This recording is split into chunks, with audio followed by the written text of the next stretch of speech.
Okay, so let's jump into chapter 2, which is all about atoms and molecules.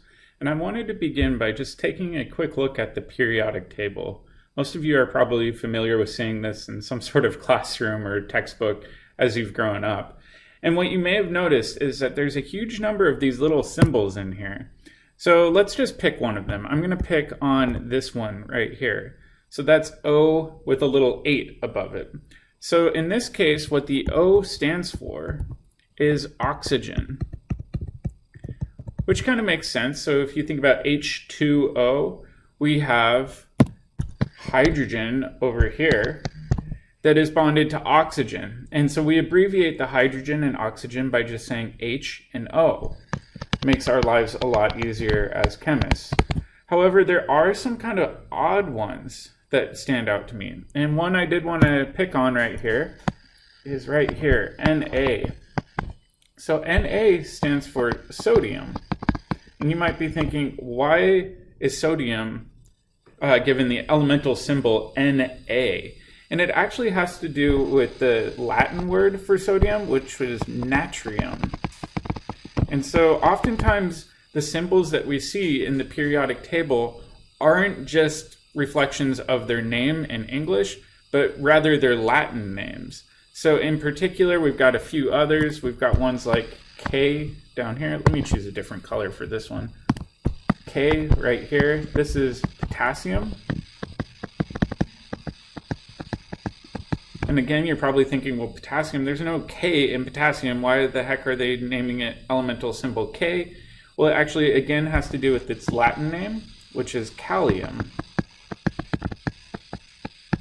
So it is kind of confusing trying to remember which elemental symbols match which name, but if you go on Canvas or at the bottom of this YouTube video, I'll have a link with some flashcards where you can quickly quiz yourself.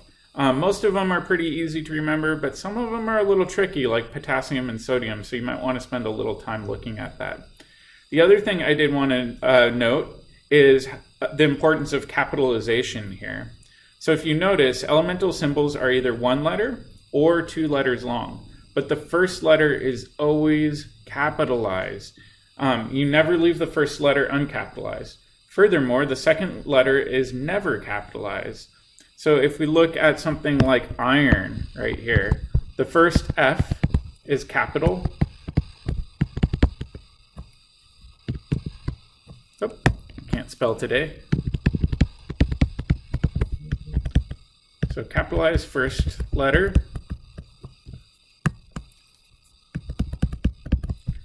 And then lowercase second. It's pretty important to do that. If you wrote this as F, capital E, you might get a bunch of weird looks from chemists. And in some cases, it could actually confuse the reader into thinking that you're talking about a different compound altogether. So we need to be really careful with our capitalization here. All right, next I wanted to talk about something called compound formula. And a compound formula is something that we use to describe a compound.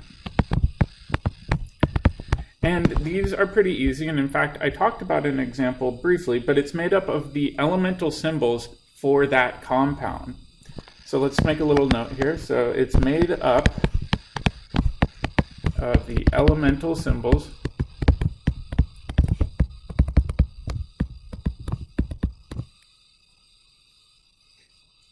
found in a compound.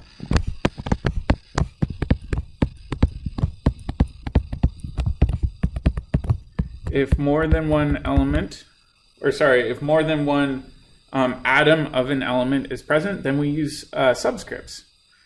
So if more than one atom of a given element is present,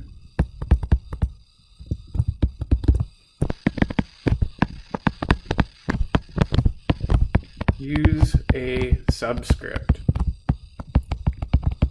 And some of you might not be familiar with subscripts, so let's take a look at this just with an example. So let's use a really easy one, water, right? If we think about water, water could be written as H2O. So if we look at this part right here means that we have two hydrogens.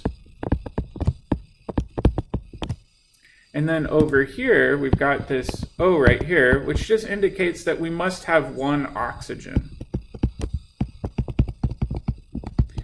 In this case, there isn't a subscript 1 next to the oxygen. It's just implied that there's only one there. We only really include the subscripts if we have more than one atom. So that's another thing that sometimes confuses students.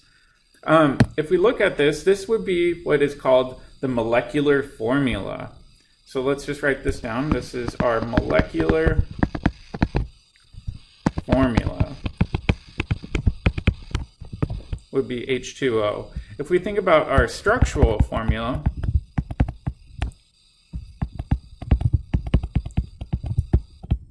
it's going to look a little bit different, and we'll practice this a lot more later, but it just means that we want to show the elemental symbols and their attachment in space. So in this case, we've got a hydrogen atom bonded to an oxygen, and that oxygen is bonded to a second hydrogen atom. So just like with the molecular formula, we'd like to use these elemental symbols, H in this case representing hydrogen, and O in this case representing oxygen. So we will run into this a fair amount as we go along. So let's take a look at a handful of examples. Some common ones you might see in your textbook would be something like CH4. This would be methane. And again, this means we have one carbon. And then over here, this means that we have 4 hydrogens. Methane is found in natural gas. It's actually a really potent greenhouse gas, so that's a big concern now. We're trying to figure out how to ensure that methane that we drill out of the ground doesn't accidentally escape into our atmosphere. It's a lot worse than CO2. Another one is NH3. This is ammonia. It's that smell of Windex, it's kind of pungent. And just like before, this means that we have one nitrogen. And over here, it means that we have 3 hydrogens. It's commonly used in cleaning products. Let's do a couple more. So CO2, this is carbon dioxide. It's the stuff you exhale when you're breathing. And in this case, there's going to be one carbon atom in here. And then over here, we would have 2 oxygens. So 2 oxygen atoms for every 1 carbon atom. Last but not least, one that really confuses students is the difference between CO2 and CO. So over here, CO2 is carbon dioxide. It's the stuff we exhale. Where over here, this is carbon monoxide, meaning there's only one oxygen here. So we've got one carbon atom. And we've got one oxygen.